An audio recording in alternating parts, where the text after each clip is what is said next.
Bom dia a todos. A paz do Senhor aos irmãos, amém? Tome seu assento, por gentileza. Eu quero que você pegue a sua Bíblia e abra ela em Cantares. Cantares, capítulo de número 2. Nós vamos ler um único versículo, versículo de número 15. Cantares, capítulo de número 2, verso de número 15. Enquanto vocês vão encontrando esse texto, eu quero de maneira prática e rápida, expressar minha gratidão a Deus de poder estar com vocês aqui hoje, receber tudo que nós já recebemos de Deus aqui, foi tão especial, cada um que assumiu essa tribuna aqui, trouxe informações poderosas, palavras poderosas, e eu quero também, com muita clareza, trazer minha contribuição ao coração de vocês, louvar a Deus aí pelo convite do meu querido amigo Juliano, Deus abençoe, na sua pessoa, todos os líderes, todas as igrejas aqui representadas, também deixar minha saudação, nossos amigos ali de Xangri-Lá, Deus abençoe, Felipe, que há tanto tempo já não via, como Deus tem te usado, que coisa boa, pastor, Deus abençoe, deixa um abraço lá, pastor Josequiel, que é um amigão, ano que vem a gente vai estar lá com vocês, então crendo que Deus tem coisas poderosas. Quantos precisam de uma palavra aqui essa manhã? Amém? Eu só vou fazer um pedido para vocês agora, eu quero ser bem prático assim nessa palavra, mas eu quero que você dedique o máximo da sua atenção, evite se movimentar, que eu quero ser bem preciso no que eu tenho para pregar aqui. Amém, queridos? Posso contar com vocês? Então vamos a Cantares 2:15, quem encontrou o texto diga amém. Diz assim a palavra: apanhai-me as raposas, as rapozinhas que fazem mal às vinhas, porque as nossas vinhas estão em flor. Esse único versículo, amém, queridos? Olhe para cá, olhe para mim. Eu vim aqui essa manhã disposto a falar sobre santidade. É sobre isso que eu quero falar. Então eu quero, assim, de maneira muito prática, traduzir um pouco do que Deus colocou no meu coração a partir desse texto. Queridos, esse livro de Cantares, ele tem uma linguagem que no campo teológico nós chamamos de uma linguagem poética. Então todas as expressões desse livro, elas têm um tom muito sensível na sua abordagem. E nesse capítulo 2, a gente consegue perceber algumas expressões que primeiro nós precisamos perceber o que elas representam. E depois de nós percebermos o que elas representam, a partir disso a gente consegue interpretar algumas coisas. E a expressão que saltou aqui no capítulo de número 2 é a expressão vinha. Eu quero que você repita bem alto, vinha. Mais alto, vinha. Essa expressão vinha aqui nesse texto, ela representa uma relação, a maneira com que Deus se relaciona conosco. Então todas as vezes que eu estiver repetindo a expressão vinha, você tem que entender que eu estou falando de mim, eu estou falando de você, eu estou falando da igreja, eu estou falando de nós, eu estou falando de tudo que nós estamos vivendo aqui. Então todas as vezes que eu repetir a expressão vinha, você tem que perceber que a gente está falando da gente. Então, se essa expressão revela uma relação, nós somos a vinha. E Deus é o vinhateiro, o dono da vinha. Então é essa relação que se estabelece aqui no capítulo de número 2 de Cantares. E por que eu tento explicar isso aqui? Porque para nós, o nosso entendimento bíblico a respeito da relação com Deus, em cada livro Deus se revela de uma maneira. Por exemplo, no livro do Gênesis, nós somos a criatura e Deus é o Criador. Se você pegar, por exemplo, no livro dos patriarcas, nós somos um povo e Ele é o dono desse povo. Se você pegar, por exemplo, no Novo Testamento, nós somos os filhos e Ele é o Pai. Então é essa relação. Se você pegar, por exemplo, as cartas de Paulo, nós somos a igreja e Ele é o dono da igreja. Só que aqui não. Aqui nós somos a vinha e Ele é o vinhateiro. Só que acompanhe esse raciocínio comigo, porque John Stott diz que crer também é pensar. Acompanhe esse raciocínio aqui comigo. Se nós somos a vinha e Ele é o vinhateiro, irmão, quem tem uma vinha, qual é a expectativa de quem tem uma vinha? Que essa vinha produza frutos. Haveria sentido, por exemplo, em você ter uma vinha lá no quintal da sua casa e ela nunca produzir nada? Não haveria sentido. Entendeu? Então a expectativa do vinhateiro é que a nossa vinha produza frutos. Esse é o objetivo de uma vinha. Só que o que constrangeu, incomodou demais o meu coração, é que no Novo Testamento Jesus defendeu uma ideia muito básica, que aquilo que não produz é cortado. Então tem muita vinha aí que não está produzindo, e o vinhateiro está tirando na raiz. Quem está entendendo o que eu estou pregando? Só que, entenda isso, se a expectativa dele é que a vinha produza frutos, o que ele estabelece? Uma condição de cuidado. Porque, irmão, tudo aquilo que você planta, tudo aquilo que, toda árvore que você tem, para que ela produza, você precisa submetê-la a cuidado. Então aqui no versículo 15, ele estabelece um cuidado, estabelece uma advertência. E o que ele diz? Ele diz o seguinte: apanhem as raposas. Só que o que me chamou a atenção, que tem uma vírgula ali, e está escrito assim, as raposinhas. Então, irmão, ele está falando do mesmo assunto, sendo abordado de duas maneiras. Ele está falando de uma raposa, mas ele também está falando de uma raposinha.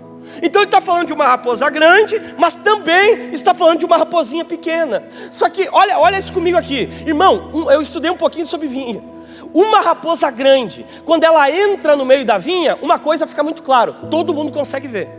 Ou seja, é perceptível a ação de uma raposa grande no meio de uma vinha. Todo mundo consegue ver, pai vê, mãe vê, pastor vê, tio vê, primo vê, todo mundo enxerga, irmão. Todo mundo enxerga uma ação de uma raposa grande. Só que o grande problema, e é essa advertência que Deus está nos trazendo aqui essa manhã, é as raposinhas pequenas. Sabe por quê? Porque elas se infiltram no meio da vinha, e pai não vê, e mãe não vê, e pastor não vê, e líder não vê, ninguém vê, porque é imperceptível. E o que é pior, às vezes até a gente convive com raposinha pequena achando que não tem problema nenhum. Só que a grande questão que deve ser analisada aqui é que uma raposa grande, o que ela faz no meio da vinha é trazer sujeira, é trazer, bater num galho, bater no outro. Só que a raposinha pequena não, ela entra no meio da vinha e ela vai exatamente aonde a vinha produz fruto. E sabe como é que ela trabalha? Ela não trabalha na hora, de um dia para o outro. Não, ela vai pegando um pouco hoje, pega um pouco amanhã, rouba um pouco amanhã. Ela vai acabando com a possibilidade dessa vinha dar fruto a longo prazo. Então o impacto de uma raposinha pequena não vai aparecer esse ano, aparece daqui a 2, 3 anos, aparece daqui a 10 anos, porque ela vai tomando tudo. Mas, irmão, Deus nos reuniu nesse congresso para nós arrancar toda essa raposada e dizer que o tempo da raposa acabou. E eu comecei a pensar o seguinte: então, o grande problema são com raposinha, são com pecados que a gente vai se acostumando, são com hábitos que a gente vai domesticando e se acostuma. Eu posso continuar cantando, eu posso continuar na igreja, eu posso continuar aí que nem um fantoche espiritual, de conferência em conferência, de congresso em congresso, ajudando aqui, ajudando lá, fazendo não sei o que, tocando e tal, mas eu posso continuar convivendo com raposinha. E eu comecei a pensar o seguinte: mas qual é o problema da nossa geração? Que dificuldade a gente tem? Por que a gente não está produzindo mais fruto? Por que há muita vinha que não produz nada? Muito crente que não faz diferença nenhuma, ele está em lugar nenhum. Aliás, tem gente que faz mal, irmão. Tem crente que estraga os lugares, tem gente que acaba com o ambiente, entendeu? Então eu comecei a pensar, mas qual é a nossa dificuldade? E aqui uma coisa me veio muito clara: o nosso problema com raposinha pequena. Quer ver a prova disso? Ninguém vai sair desse congresso e vai cometer um assalto. Ninguém aqui vai sair, vai bater na posse, uma boca de trás, vai pegar uma quantidade de pedra. Ninguém vai sair daqui e vai cometer um homicídio. Não. Mas talvez tem gente que sai daqui e vai direto para o celular olhar pornografia.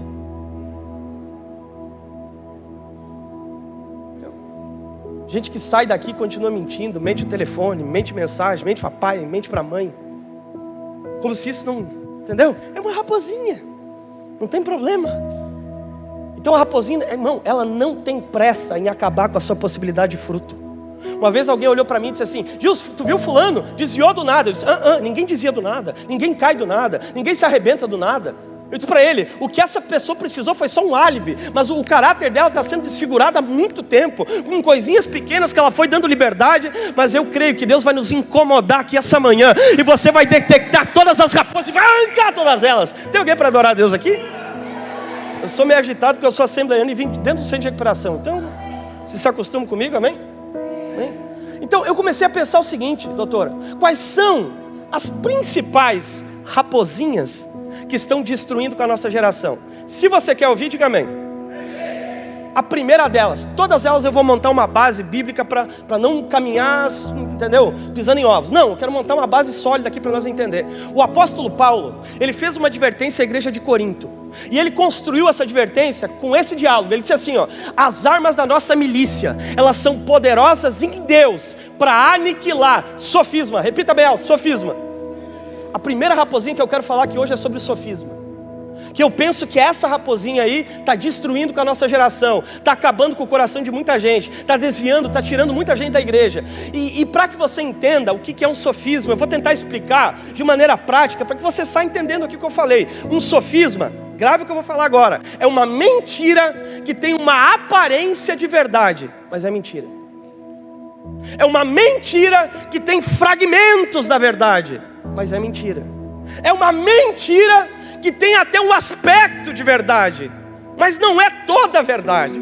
É uma verdade picoteada em partes, entendeu? É uma coisa tirada daqui com uma outra coisa aqui, entendeu? Então esses sofismas, eles estão destruindo com a gente, de maneira imperceptível. Eles estão roubando nossa comunhão, a nossa comunhão daquilo que Deus quer fazer conosco. Quer ver um exemplo bem básico de sofisma, que infelizmente está na boca de muito cristão por aí, principalmente agora, dessa nova onda que anda por aí, está na boca de muita gente. É gente que bate no peito e diz assim: Deus quer só o meu coração.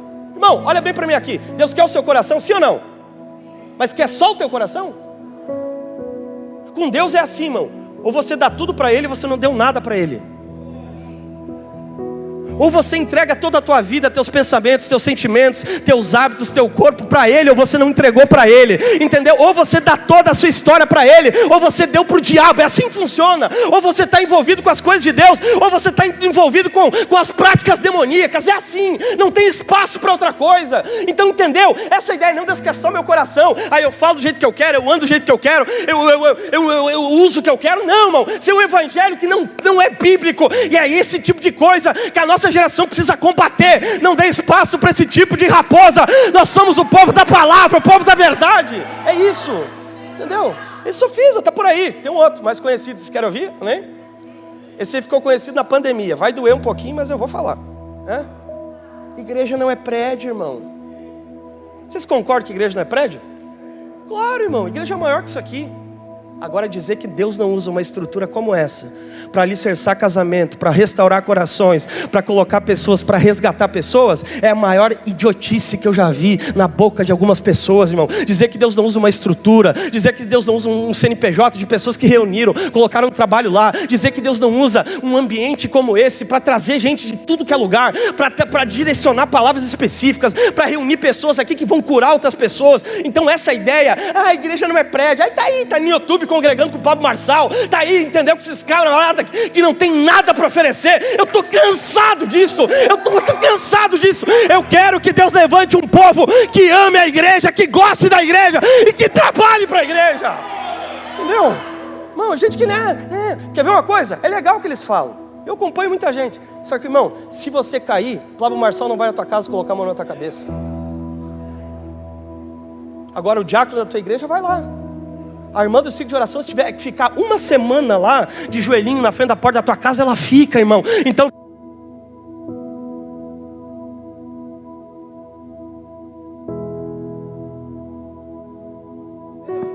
quer ver? Eu sou apaixonado por igreja. Sou doente por igreja, irmão. Eu quero que a minha igreja cresça. Quero que a igreja cresça. Quero que a igreja Shangri-La cresça. Quero que a igreja... Sabe por quê? Porque em 2013, eu entrei por uma porta de uma igreja com meu nariz crivado de cocaína, sangrando. Entendeu? Eu entrei, fiquei no último banco. Só que tinha um homem assumido uma tribuna. Apontou para mim e disse assim: a vida daquele rapaz está sendo modificada a partir de hoje. Ele sai daqui para impactar esse estado. Eu disse: é para mim. É assim. Receba, irmão. Saí de lá e fui viver tudo aquilo que ele tinha dito. Então entenda, isso aconteceu na igreja. Não. Quantos aqui amam a igreja? Sabe o que eu quero que aconteça? Que você saia daqui hoje lutando pela tua igreja, batalhando pela tua igreja, dizendo: a minha igreja vai crescer, nós vamos encher aqueles bancos, vai faltar banco, vai ter que botar galeria. Tem alguém para... levante a sua mão, deixa eu liberar uma palavra de Deus aqui. Irmão, a tua igreja vai crescer, o teu grupo de jovens vai crescer, Deus vai fazer algo poderoso na sua vida. É isso. Entendeu? Então são esses sofismas que estão destruindo, estão tirando a gente da comunhão, estão fazendo a gente ficar numa vida meio leviana. Entendeu? Tenha cuidado com isso, tenha cuidado com isso. Você quer ouvir a segunda raposinha? Amém? Eu penso que a segunda raposinha são as nossas alianças. É com quem a gente se relaciona, é com quem a gente conversa, é com quem a gente troca mensagem. E aqui não é apenas uma relação pessoal, porque a nossa geração tem essa possibilidade de desenvolver vínculos até maiores, com gente que a gente nunca viu, com gente que a gente nunca percebeu, que a gente nunca vivenciou presencialmente. A gente consegue estabelecer essa comunhão com algumas pessoas. Só que entenda, há aqui uma importância muito grande. Por quê? Eu não sei se já aconteceu com isso com você, ou se você já percebeu isso. Mas, por exemplo, eu comecei a utilizar alguns palavreados que eram da minha esposa. Quando eu comecei a andar com ela, eu comecei a pegar alguns vícios dela, algumas percepções dela, a maneira dela fazer algumas coisas, até o jeito dela cozinhar, algumas coisas eu reproduzo, entendeu? Porque isso é o impacto de uma comunhão, de alguém que eu resolvi me aliançar. Então entenda isso, como é importante você avaliar com quem você fala, com quem você troca ideia, com quem você estabelece comunhão, porque essas pessoas, elas falam muito a respeito de você. Se você trazer aqui e me disser mais ou menos o perfil de 4, 5 pessoas que você convive, irmão, mais ou menos eu sei para onde você está indo, eu sei o que você está construindo. Quer ver uma coisa? Eu prego do jeito que eu prego, eu vivo a vida espiritual que eu tenho, porque eu fui influenciado por algumas pessoas. Tem aqui uns gestos de gesticular que eu utilizo de pessoas que eu vi, que eu convivi muito tempo, entende? Então eu reproduzo aquilo, isso é fruto de uma comunhão. Então enquanto vocês estão me vendo aqui tem uma construção de muita gente, tem muita gente que está falando através de mim. Então entenda isso, você é o reflexo de muitas pessoas que você convive, que você estabelece confiança. Só que aqui eu me preocupo, porque dá essa impressão que a gente não está vendo mais perigo em nada. Nossa geração parece que perdeu a linha, entendeu? Perdeu, irmão. Se você fizer, uma vez, eu fui aconselhar um jovem da igreja, eu disse: irmão, não conversa mais com essa pessoa. Ele disse: não tem nada a ver. A teologia não tem nada a ver, está aí. Uma pesquisa rápida, quem já utilizou esse não tem nada a ver? Eu achei que era só eu pecador aqui.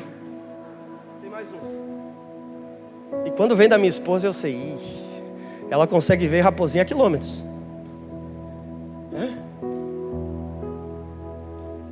Só que, irmão, olha para mim aqui. Sabe aonde começou a queda do homem? Uma conversa. A serpente começou a conversar com Eva. Uma conversinha. Se fosse nós aqui, ia dizer: não dá nada, não tem problema, é só uma conversa. Eu estou só conversando. Aí por causa de uma conversinha, nós estamos até hoje batalhando com o pecado. Todo dia a gente está aí, irmão, perdendo e ganhando, perdendo e ganhando, perdendo e ganhando, por causa de uma conversinha. Então tenha cuidado. Talvez essa pequena conversa que está aí arquivada, longe dos olhos do teu pai, pode ser a causa da sua queda. Mas eu repito, Deus nos reuniu aqui essa manhã para nós arrancar essa raposada. Deus não quer que você case com raposa, que você vive com raposa. Aliás, Deus tem vínculos poderosos para dar para você. Eu creio nisso, entendeu? Deus não quer que você case com raposa, irmão. Se conviva com raposa. E o que tem de raposa não é brincadeira. Vocês estão comigo ainda? Só que por outro lado, assim como é complicado nós estabelecermos vínculo, tem também alguns vínculos que nós fazemos que são extremamente positivos. Quer ver uma coisa? Quantos aqui já ouviram a respeito da história de Davi e Golias? Davi precisou de algum amigo dele para ganhar? Não. Só que tem uma outra coisa. Algumas histórias para frente, você vai ver que Davi batalhou contra um outro gigante. Sabe o que aconteceu com Davi? Quase morreu. Sabe por que ele não morreu? Porque um amigo dele se levantou e batalhou aquela batalha que ele não conseguiu. Então entenda uma coisa: Deus quer colocar pessoas do seu lado, que quando você não conseguir batalhar, vai ser os teus amigos que vão batalhar para você. Vão ser os vínculos que Deus levantou para batalhar. Irmão, tem muita batalha que eu perdi, mas pessoas lutaram por mim, amigos lutaram por mim, vínculos lutaram por mim. Então receba de Deus isso aqui. Deus vai limpar essa raposada no meio da tua vida, vai arrancar com tudo. Irmão, sinceramente, para mim eu não estou preocupado se você pula, roda, não. Se você sair daqui e bloquear uma meia dúzia de raposa, o avivamento chegou na sua vida. Porque eu não me iludo com o movimento. Isso que eu vim do universo pentecostal. Se tem um camarada que gosta, vocês vão ver, eu gosto. Entendeu? Gosto. Mas eu também gosto quando o nosso coração vai tomando rumos diferentes, entendeu? Vai tomando posturas diferentes. Então, tenha cuidado com isso. E aqui, irmão, tem que ter muito cuidado. Só que eu tenho um conselho para os jovens. Quem é jovem aqui? Não é casado ainda? Conselho básico, anota aí o que você quiser. Se te chamar 00:30 no direct, é raposa. Tenho razão ou não tem? Manda uma fotinha. Que fotinha o quê, irmão? Fotinha 00:30, não. Vai ver as tuas. Tua galeria tá cheia. Ah, onde é que tu tá? Ah, onde é que tu tá o quê, mano? Tô dormindo. Ah, para com isso, gente. Vocês estão comigo ainda, gente? Adora a Deus ainda, me deixe sozinho, pelo amor de Deus. Entendeu? Tenha cuidado porque as raposinhas vão vindo assim, entendeu? Elas surgem no meio de uma caixinha de perguntas. Caixinha de pergunta atrai raposa, só... O que acham de mim? Irmão, você acha que vai vir coisa boa ali? Ah, mas só as raposinhas aí que estão há tempo tentando dar uma garfiada. Tudo que eu quero é que você saia daqui, irmão, e não dê espaço para a raposa. Deus quer colocar coisa boa do teu lado. Então tenha cuidado com isso. A terceira raposa, você quer ouvir? Diga bem. Preste atenção em duas bases que eu vou montar aqui. Primeira delas, há uma expressão de Jesus que diz assim, que se os teus olhos forem bons, todo o seu corpo será iluminado. Amém? A fé vem pelo... Então tem duas coisas aqui relacionadas. Primeiro, aquilo que eu ouço, aquilo que eu vejo e aquilo que eu... Então você vai decorar o que eu vou falar agora. Decorar. Aquilo que eu vejo e aquilo que eu ouço define aquilo que eu faço. Vamos de novo. Aquilo que eu vejo e aquilo que eu ouço define aquilo que eu... Então se eu vejo um monte de porcaria, escuto um monte de porcaria, eu vou fazer um monte de... Se eu vejo um monte de coisa imbecil, escuto um monte de coisa imbecil, eu vou me tornar um...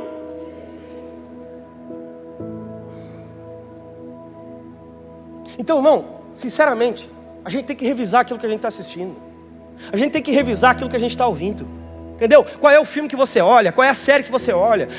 Com o que você gasta o seu tempo? Porque aquilo ali, irmão, gera coisas muito intensas na sua mente. Entendeu? Aquilo ali vai influenciando você, vai direcionando você, vai criando para você algumas realidades. Quer ver uma coisa? Quem é das humanas aqui sabe que todo movimento revolucionário, marxista, então essa coisa toda por aí, irmão, aonde ela surge? Ela surge no meio dos livros, ela surge no meio das músicas, ela surge no meio dos filmes. Então, irmão, se nós nos dedicamos a olhar um monte de porcaria, um monte de conteúdo promíscuo, uma hora a gente está reproduzindo aquilo que o conteúdo já disse. Quer ver uma coisa? Hoje a gente está horrorizado com tudo que a gente está vendo, mas irmão, esses insights já estavam nos nossos livros há muito tempo, entendeu? Essas paranoias, essas coisas doidas que nós estamos vendo agora, você já está nos filmes há muito tempo, a gente que não percebeu. Aí tem gente que não acha problema, não, é radical demais proibir isso, é radical demais produzir aquilo. O problema é que nós estamos nos tornando num reservatório de lixo, irmão. É por isso que você conversa às vezes com... Não tem o que falar, irmão. Uma vez eu parei para conversar com o Jovem e ficou assim,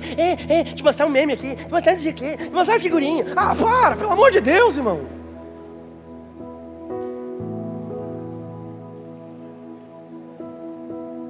Não estou proibindo ninguém o entretenimento. Eu só estou dizendo que a nossa geração precisa ser um pouco mais apta.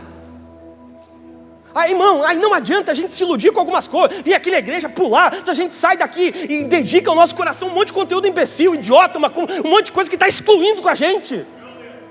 É por isso, irmão, que os nossos jovens vão para a faculdade, 60% desvia, é porque nunca se converteram, nunca tiveram um embasamento na palavra. Então a faculdade só revelou o que estava ali há muito tempo. Simão, mas eu creio que Deus quer nos incomodar tanto aqui, que você vai sair daqui para ser uma ameaça para eles. Então a gente precisa revisar o que a gente escuta. Só que, irmão, geralmente, quando eu falo isso aqui, a pessoa já diz, então eu vou parar de escutar música secular, vou parar de olhar filme. Mas a minha preocupação não é só essa. Eu tenho uma preocupação um pouco mais profunda que essa. Você quer ouvir? Diga amém. Mas vai doer. Paciência. Minha preocupação não é com esse conteúdo, com série, com Netflix, com isso, com aquilo. A minha preocupação é com o conteúdo gospel que nós estamos ouvindo. Agora aperte o cinto. Tem muito hino que passa longe de ser hino, que mais parece uma cançãozinha de niná que nem meu filho dorme, que tem 2 anos e meio. Acho que ele ia refugar, mas a gente engole, porque é bonitinho. Tem muita pregação que passa longe de ser pregação, que passa longe de ser evangelho. Ah, mas é bonitinho, Dilson, é um fundinho bacana. Não estou preocupado com um fundo bacana, irmão. Estou preocupado com o cenário. Eu estou preocupado com que tipo de informação isso está gerando, que tipo de crente isso está gerando. Você nunca se perguntou por que há um nível de carência tão grande no nosso meio? Semana passada, eu fui falar com o rapaz e eu achei estranho o comportamento dele. Estava bebendo, estava embaladinha. Eu perguntei, onde é que você está congregando, meu filho? Parei, né? Mudou de líder. Eu fiquei pensando, o que tem a ver uma coisa com outra? Líder, parar de congregar? Eu tentei conectar, não deu. Porque, mas como assim? Me explica. Não, é que o outro líder me levava, pegava na minha casa e me levava. Não. Eu pensei, vou ter que tratar ele com MM. Uma balinha para ele, né? Parece que a nossa geração tem que ser tratada com MM, sendo carregada no colo. Deus não tem colinho para você nesse congresso. Deus quer incomodar, chacoalhar o teu coração, para você sair daqui, de parar de dar trabalho e começar a oferecer trabalho. Nós precisamos romper com esse ciclo vicioso que está no nosso meio. É por isso que a gente está ficando pedante para líder. Tem líder que quer largar tudo, que estão cansados de carregar um monte de criança. Chega disso. Deus quer levantar uma igreja madura, poderosa, uma geração poderosa, irmão. Não dependa de carona, que vai na igreja, ponto final. Se você perguntasse pro professor se existia isso na nossa época, não tinha, irmão. Se você quisesse ser crente, você tinha que ir na igreja, entendeu? As pessoas não ficavam ali te carregando para lá e para cá, dando chupetinho na tua boca. Não, chega disso. Era palavra, ela mocotó pesada, é isso que a gente está se propondo aqui essa manhã. Amém? É isso. Entendeu? Então, não, é esse tipo de coisa. Então eu me preocupo com essas canções. Me preocupo. E quer ver agora? Tem uma onda mais perigosa, que é uma onda americanizada no nosso meio. São canções mal traduzidas, que invadiram o nosso imaginário gospel. Aí os camaradas ficam ali, aí cantam um refrão, fica 10 minutos cantando o refrão, a galera fica assim, ó. Você é rave, irmão. Rave que a galera fica fritando aqui, ó. Entrei num território sagrado.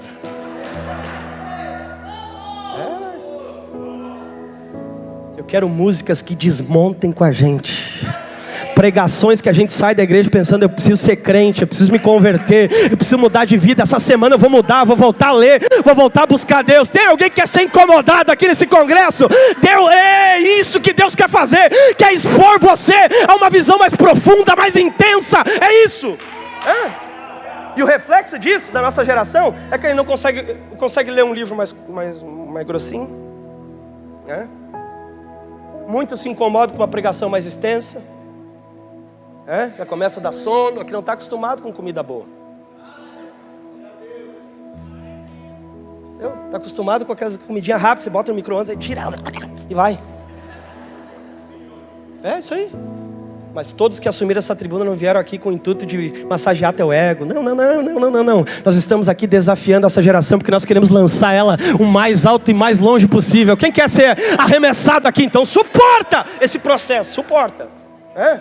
Então, irmão, nós precisamos voltar a ser o povo da palavra, o povo que revisa aquilo que a gente está lendo, que revisa aquilo que... Quer ver uma coisa? Uma vez alguém chegou para mim e disse assim, Gilson, assim ó, quando eu vou ler a Bíblia, me dá sono. Eu disse, que hora tu lê a Bíblia? Às 10h30. 10h30, irmão, até eu dá sono. Você não pode pegar a melhor parte do teu dia e dedicá-la a Deus? Aí pega, janta e vai ler a Bíblia. Para, irmão. Ninguém aqui é de ferro, todo mundo aqui cansa.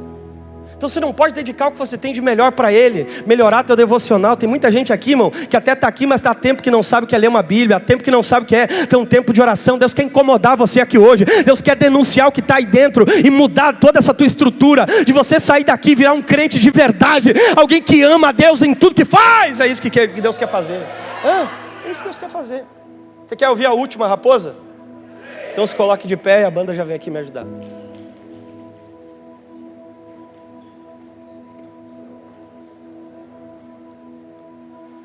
A última raposa, raposinha, que está impossibilitando a nossa geração de gerar fruto. Eu vou vou criar duas análises aqui para nós. E eu quero que você submeta o seu entendimento a elas. A primeira delas, segundo João capítulo 10, Jesus nos trata como ovelha. Amém? Bem alto, ovelha. Só que tem uma coisa nessa ideia de ovelha, Felipe. Se você pegar uma ovelha, largá-la ali na rua e deixá-la sozinha, ela vai saindo. Daqui a pouco, se ela vê se ela tiver com fome, ela vê um parafuso, ela come. Se ela vê alguma coisa que parece comida, ela vai, ó.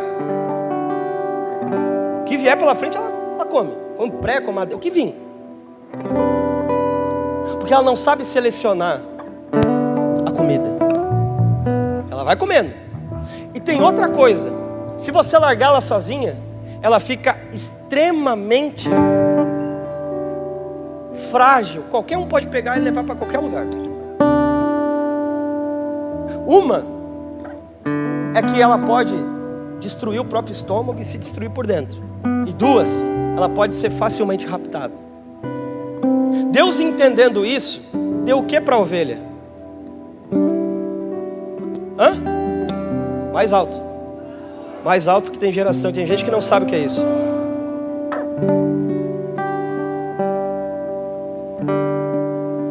Então toda ovelha precisa de um, e precisa estar no meio de um.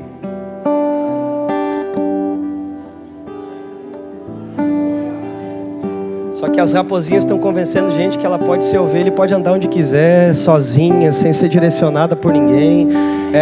Essa é a ideia do meu corpo, minhas regras. Acha que qualquer tipo de correção é uma ofensa. Você não é meu pai para estar falando.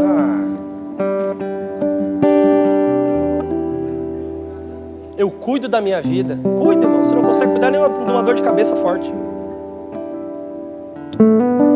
Você não é tão bom assim. Então essa última raposinha é essa ideia individualista de evangelho.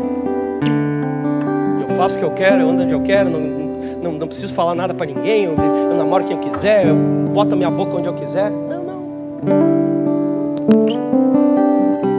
Essa ideia desigrejada, alimentada por alguns youtubers que tem por aí, ou alguns pastores que têm medo de confrontar esse tipo de gente. Se eu confrontar eu vou perder, mas se está aqui com essa visão, já perdeu há muito tempo.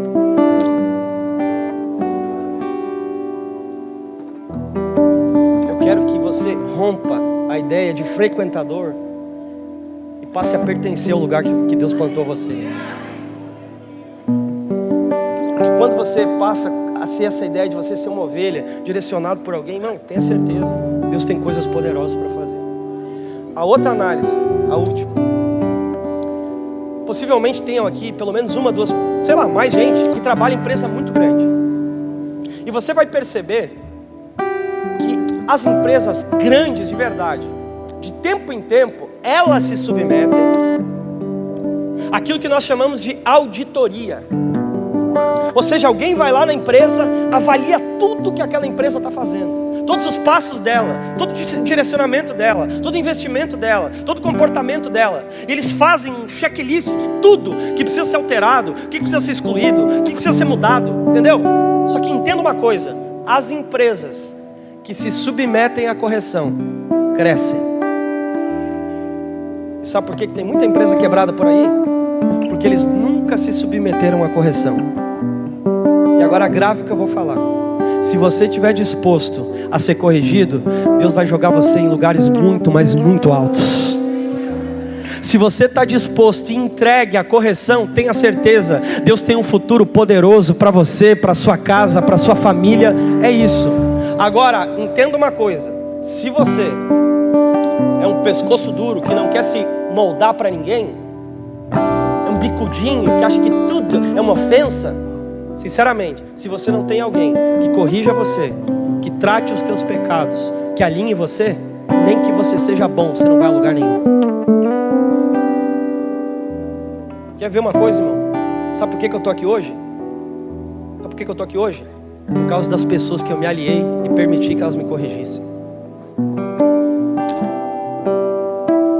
Por causa dos meus pastores, meus líderes, que me colocaram em lugares que eu jamais estaria. A porta estava na mão deles.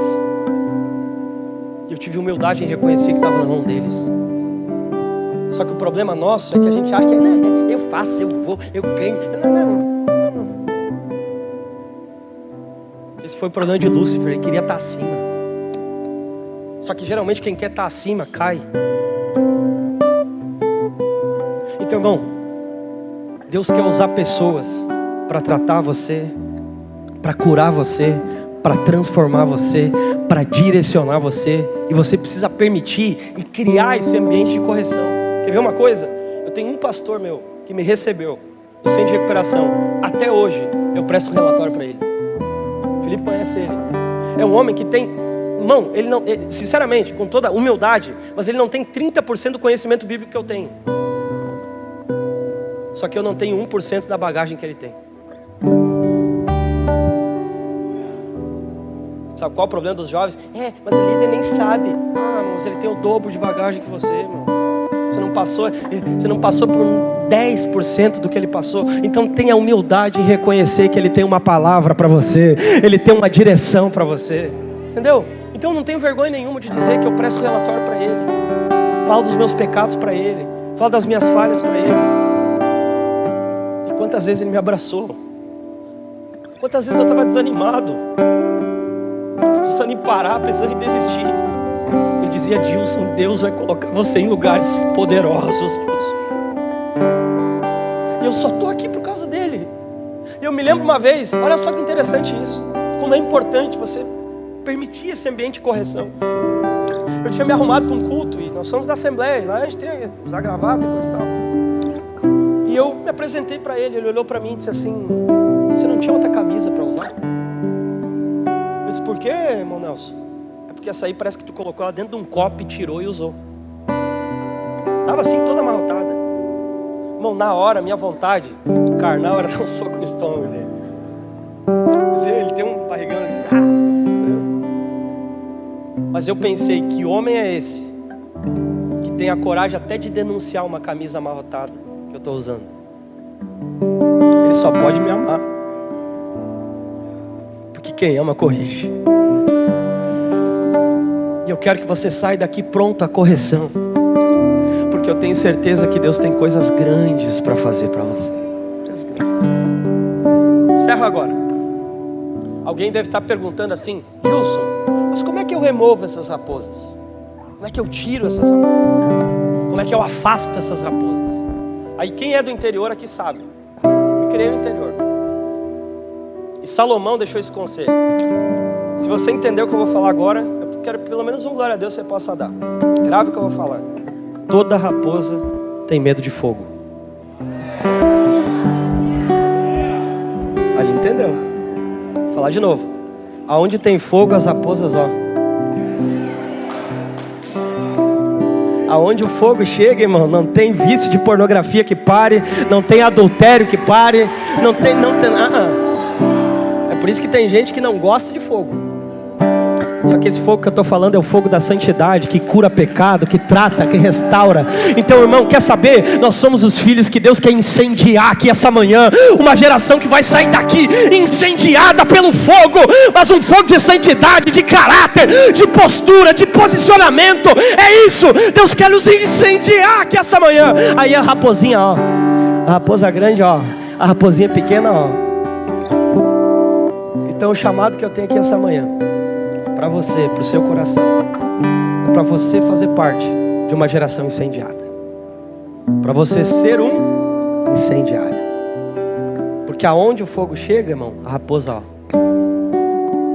Então se você foi tocado por essa palavra e você quer fazer parte dessa geração, vem aqui na frente, eu quero orar por você, quero ministrar sobre vocês aqui agora. Gilson, eu quero sair daqui para ser incendiado por Ele. Sai do seu lugar.